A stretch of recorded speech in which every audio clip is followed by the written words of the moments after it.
is a 4-year-old male who presents with various signs and symptoms of autism spectrum disorder that are synonymous with the DSM-5 diagnostic criteria. Joe does not initiate communication or use eye contact to connect with communication partners.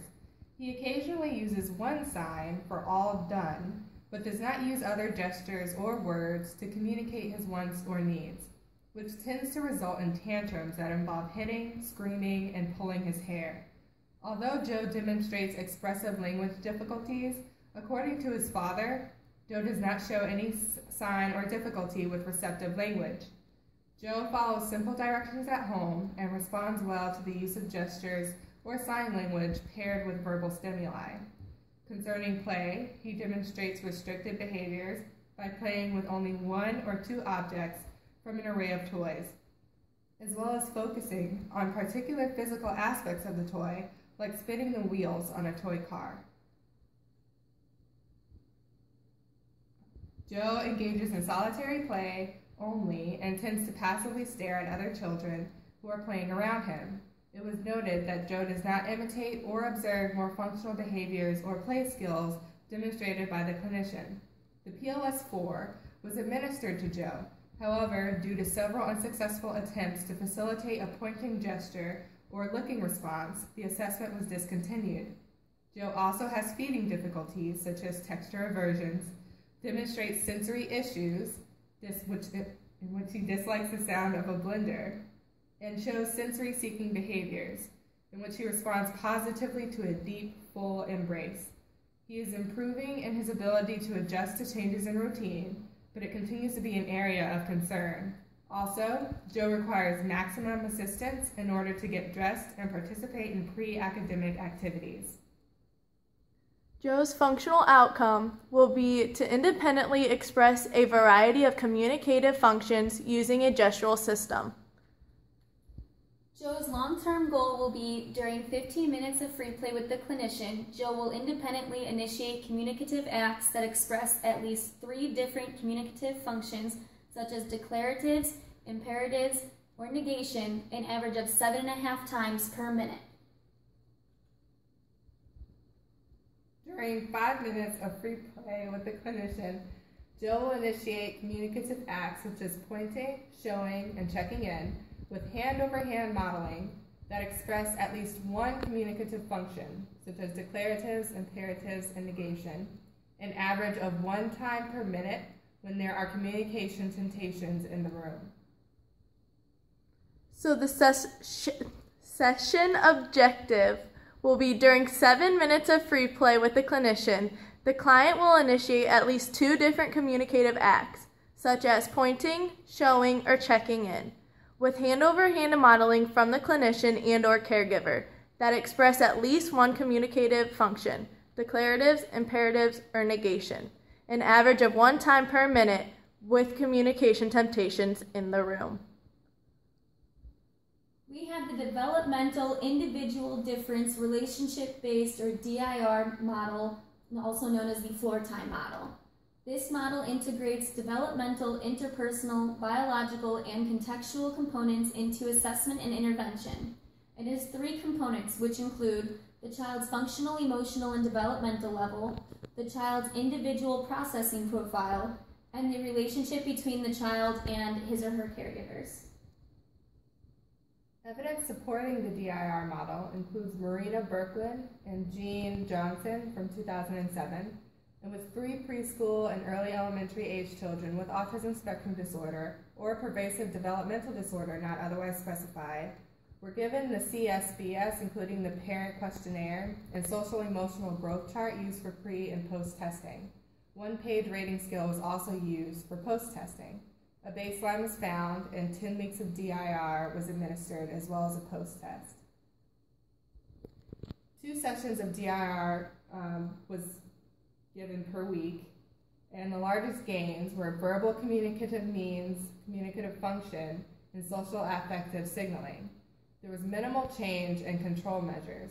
The DSM-5 associated with these focuses on joint attention, reciprocity, and any sensory deficits.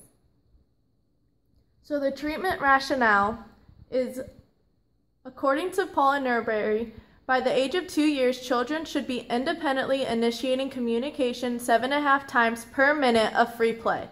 Moreover, by 20 months, children should be demonstrating deictic, symbolic, and representational gestures. Communication temptations are used to motivate a child to try to initiate a message and receiving a positive result quickly after the attempt. In a study conducted in 2011 included children with mild to severe autism, in which parents were coached and trained by clinicians in the overarching themes of DIR floor time therapy for 15.2 hours per week over 2 months. Results showed that the intervention group improved significantly in engagement, relating, and communicating. The context in which we will do our intervention is in the Shell's playroom. The communication partners will be Joe's parent, his mother, and the clinician. The role of each of the communication partners, Joe's parent will facilitate different communicative functions while the clinician facilitates communicative acts. The clinician will also coach Joe's mother in how to use the DIR model for future use at home. The activity in which the intervention is vetted is free play. Toys, objects, and books will be the materials used. The materials will be chosen based on which ones Joe chooses to play with and shows interest in playing with. As a method of data collection, the clinician will denote the different communicative acts that Joe displays, what communicative function it may have served, what prompts or scaffolds were needed, as well as the amount of time Joe demonstrated these behaviors during the course of the 15-minute session. So everything will be written down in a chart, which is displayed for you here, with the communicative act, the function, what scaffold or prompt we'll use, as well as the frequency and time at which it was done.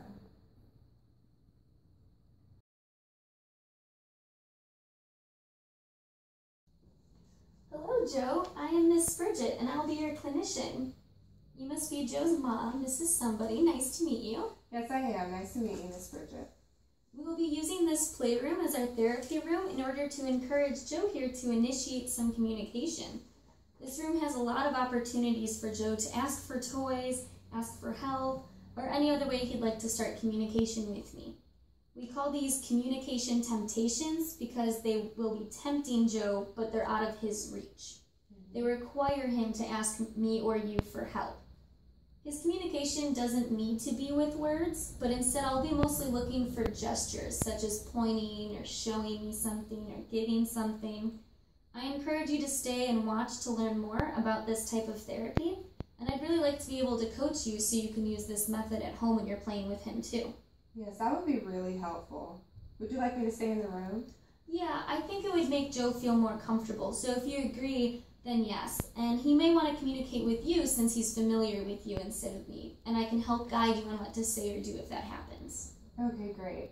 Okay, Joe, go play with Miss Bridget.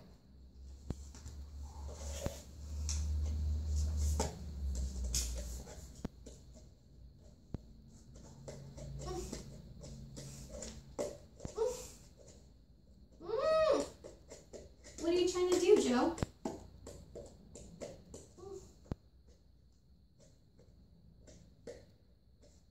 So I was waiting to see if he would show me that he would like some help or that he wants the Play-Doh open. So I waited a good amount of time to give him a chance to do it himself. So you don't want me to help him right away?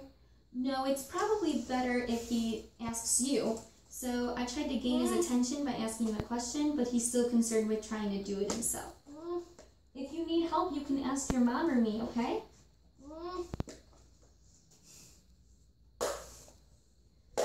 Thank you for showing me that you want me to open the Play-Doh.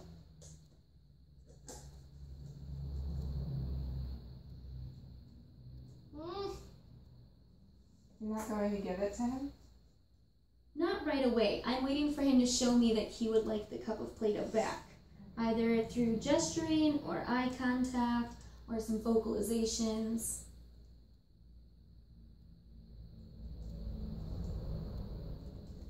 Can I try? Sure. Joe? Joe? So it's good that you're eye level with him, and then ask him if he'd like the Play-Doh now. Joe, would you like the Play-Doh now? Here. Ooh. Very good, Joe. It's okay to do some hand-over-hand modeling for Joe. Sometimes he might not know exactly what to do in certain situations. So help him out after we wait some time.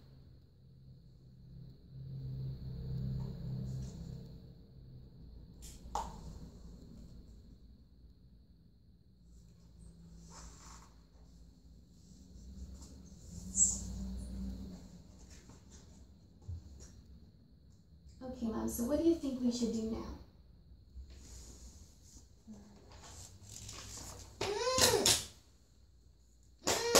What is it?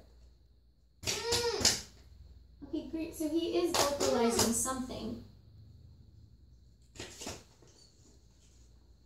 You can give him the bubbles now. He looked at you, and then he looked at the bubbles, so he was establishing what we call joint attention by doing that, and that's exactly what we're looking for him to do.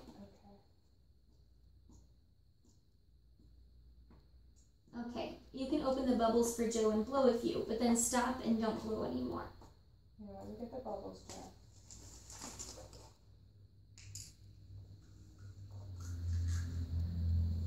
Ooh, bubbles! Bubbles!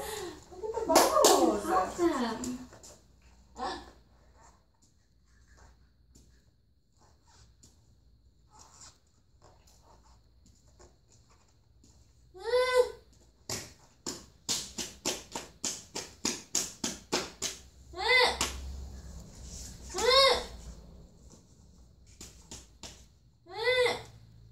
Okay, so we're trying to wait for him to show a response of what he wants, okay?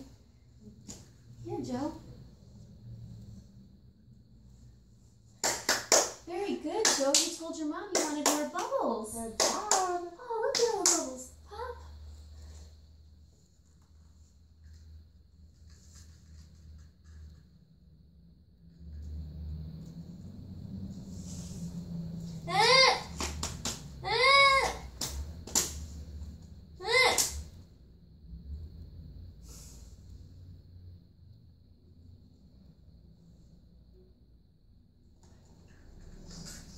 Great, bubbles. Pop. Look at all the bubbles. Good job. Good job, Joe.